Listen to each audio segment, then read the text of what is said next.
Section 6.4 deals with other parts of using vectors, and we've dealt with multiple or adding and subtracting them, and so now we're going to get into some other things. And the first thing here would be the dot product of two vectors, which is similar to multiplying regular numbers together. But with a vector, you can't just multiply things, so it is where you have two vectors, u and v, and vector u would be u1 comma u sub 2, your x and y values basically, multiplied by v1 comma v2.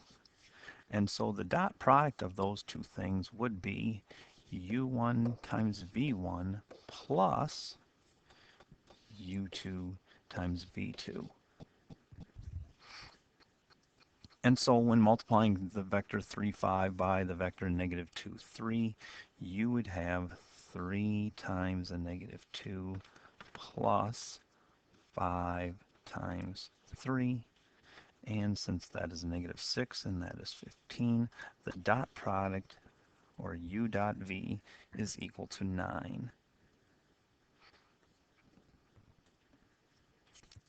Now, in your previous assignment, I think there were a couple of questions dealing with finding the angle between a vector, or between two vectors.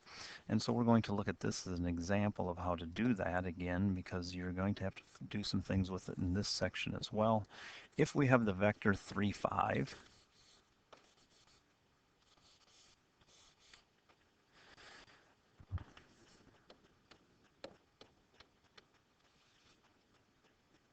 then we're dealing with this vector here.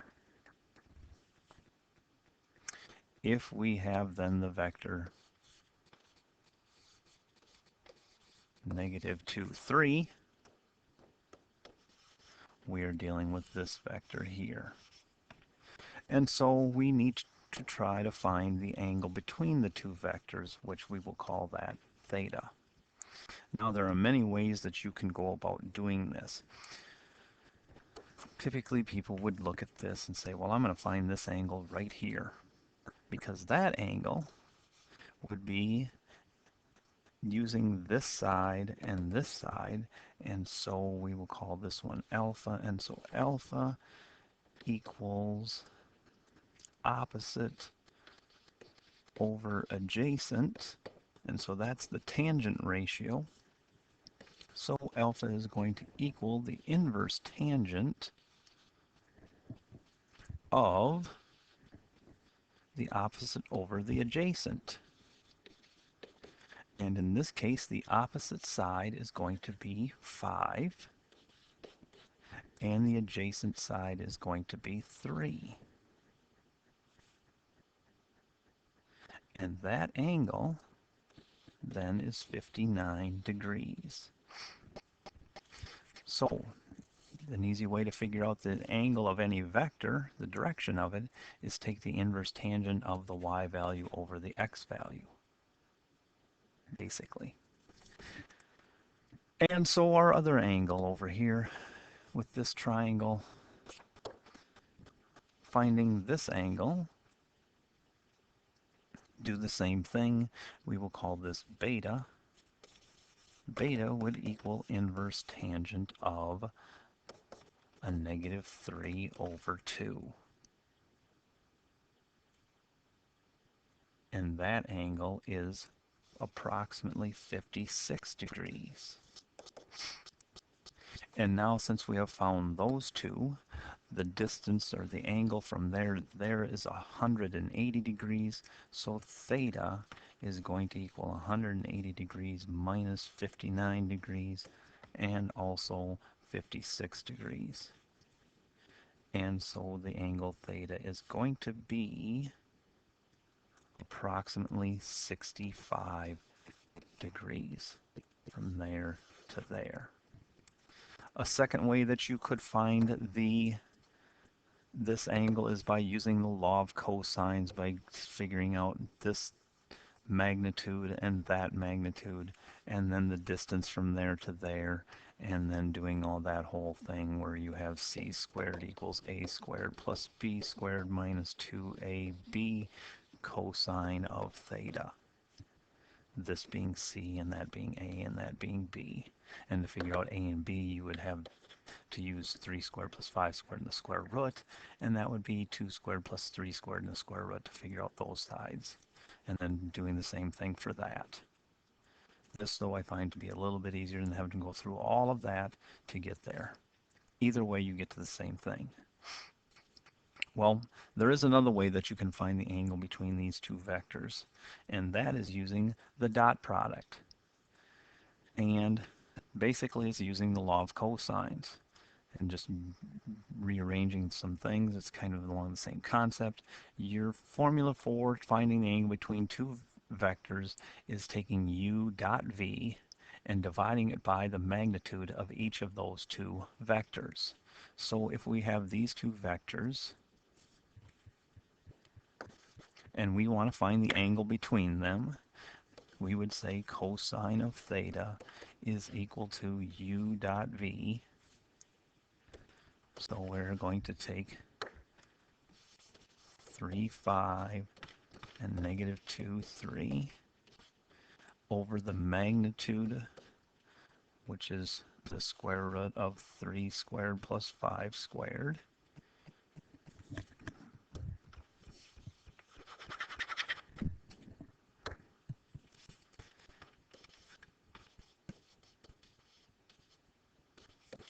times the magnitude of the other vector, which is the square root of a negative 2 squared plus 3 squared.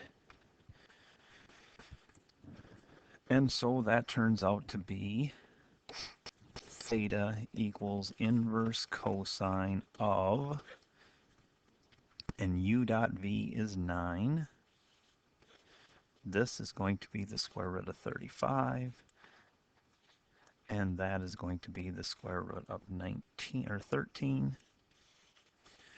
And then taking the inverse cosine of that whole thing is going to get you 64.6 degrees, which is what we got back here for this angle, because it was the same problem, and we just found it a different way. So to figure out the angle between two vectors, easiest thing to do is take the dot product of the two vectors and divide it by the magnitude of each of them, and then the inverse cosine of that.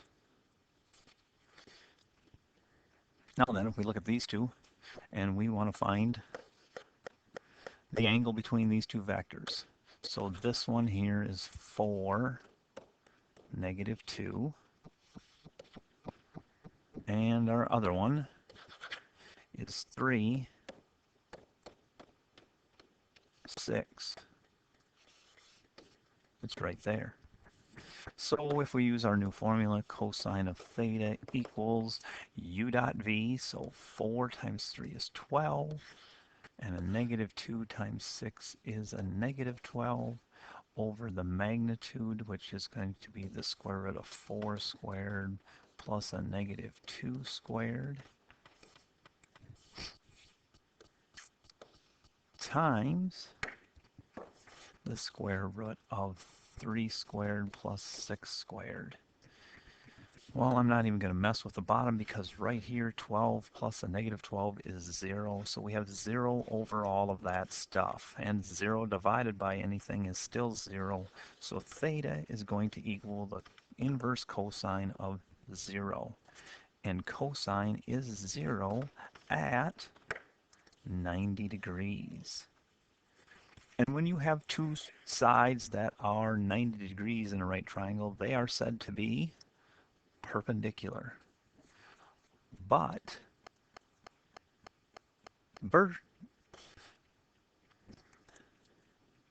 vectors, that's the word I was looking for, are not the same as sides of an triangle, so we do not call them perpendicular, we call them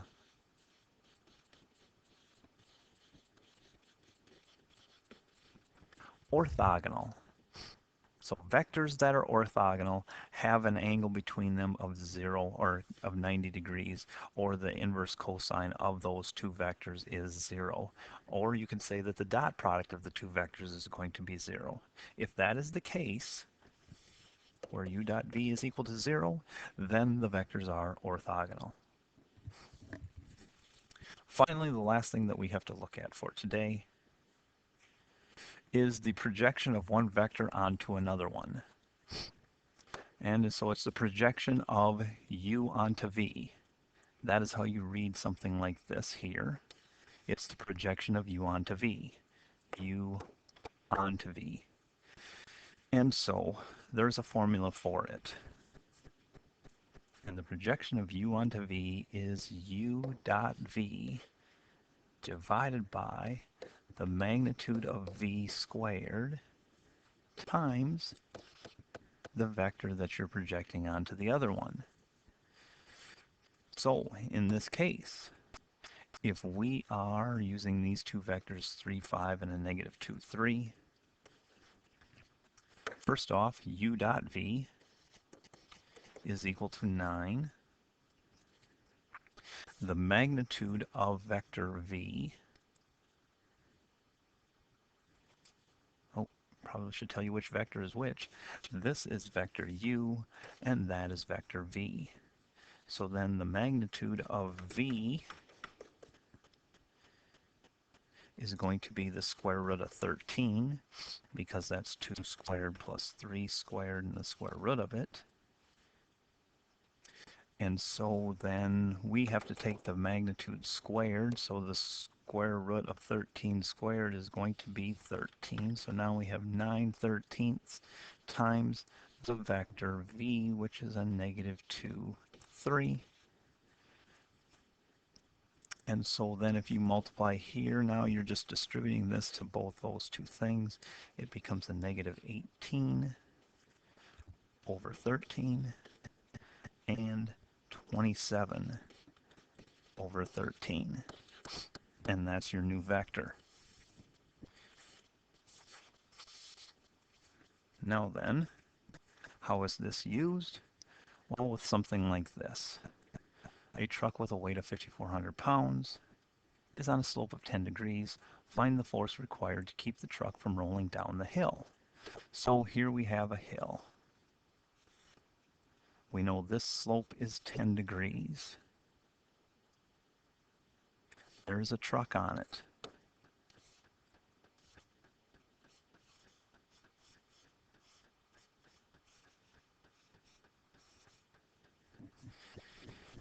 And it weighs 5,400 pounds. So that means that the force of it going straight down is 5,400. So then this vector here in black would be considered 0, negative 5,400. And it doesn't matter where this is at on here, the force is still 5,400 pounds straight down because of gravity.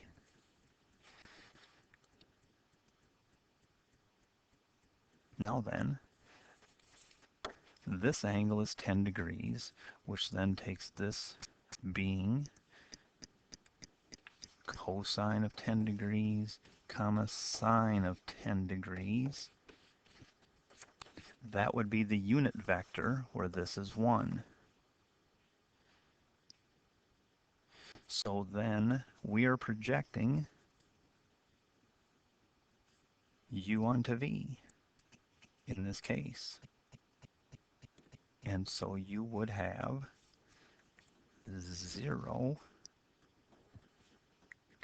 negative 5,400 times cosine 10 sine 10 all over the magnitude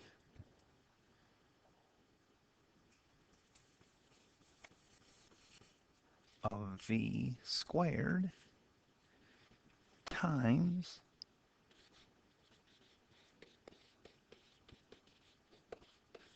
cosine 10 sine 10. Now, since this is a unit vector, the magnitude of this vector, since it is a unit one, is going to be just plain old 1. And so then it's over 1. And then to take the dot product, you would have 0 times cosine of 10 degrees plus a negative 5400 times sine of 10 degrees. Get that answer, and then multiply it by cosine 10 sine 10.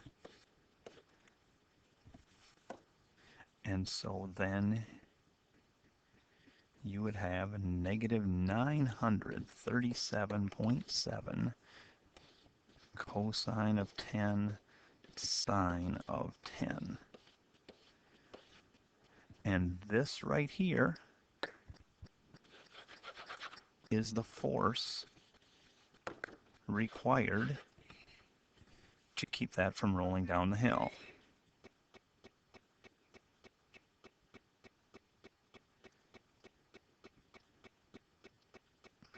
Then the second question here,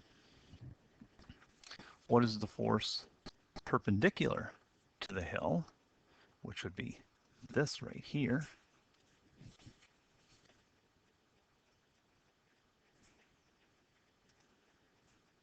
And to do that one, since this is 10 degrees, what's this angle? That would be 80.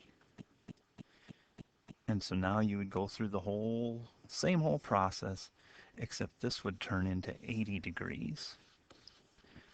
And so then you would go through, and this would still be 0, negative 5400, and this would be 80 in both places. 0 times cosine of 80 is still 0, and negative 5400 times sine of 80 then would get you your new force of 5317. And that concludes everything from section 6.4.